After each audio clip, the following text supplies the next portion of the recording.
Hi అండి, hello, welcome to my channel. ఈరోజు నేను చేస్తున్నాను వెజిటేబుల్ పనీర్ ఫ్రైడ్ రైస్. ఈ పనీర్ అయితే నేను ఇంట్లోనే చేసుకున్నాను. సో మీరైతే నమ్మరు, నాకు తెలుసు.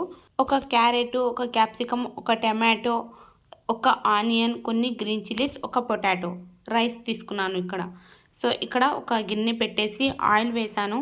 ఆయిల్ హీట్ అయిపోయింది. ఆవాలు, జీలకర్ర వేసాను. సో చూడండి, కలర్ వచ్చేసింది. ముందుగా ఒక పొటాటో కట్ చేసుకున్నాను కదా, అది వేసుకుంటాను.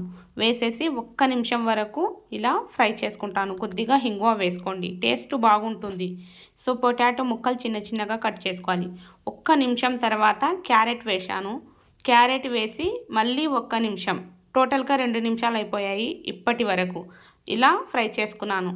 ఆ 1 నిమిషం తర్వాత దీంట్లో ఆనియన్, గ్రీన్ చిల్లీస్ వేసాను. ఆనియన్ కూడా సన్నగా కట్ చేసుకోవాలి. ఆనియన్, గ్రీన్ చిల్లీస్ వేసి మళ్ళీ దాన్ని 1 నిమిషం, అంటే 3 ఇంగ్రీడియంట్స్కి 3 నిమిషాలు. ఇప్పుడు టమాటో వేసాను. టమాటో వేసి ఒక్కసారి కలిపేసి మూత పెట్టేసి 2 నిమిషాల వరకు కుక్ చేసుకోండి. 2 నిమిషాల తర్వాత కొద్దిగా జింజర్ గార్లిక్ పేస్ట్ వేసాను.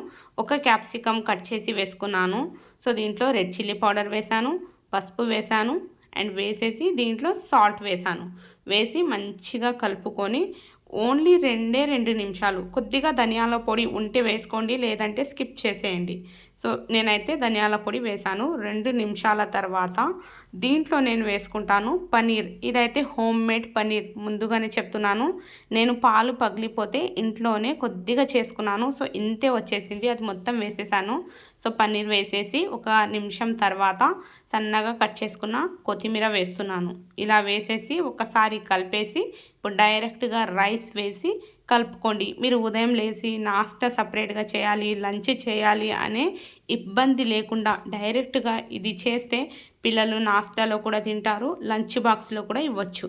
సో చూడండి, ఇలా మొత్తం కలిపేసి ఒక 2 నిమిషాల తర్వాత 2-3 లెమన్స్ పిండుకోండి. అంతేనండి, ఎంతో టేస్టీగా, ఎంతో రుచిగా ఉండే paneer veg fried rice ready అయిపోయింది. ఈ వీడియో మీకు నచ్చితే లైక్, షేర్ అండ్ సబ్స్క్రైబ్ చేయండి. ఛానల్ బెల్ ఐకాన్ ప్రెస్ చేసుకోండి. Thank you.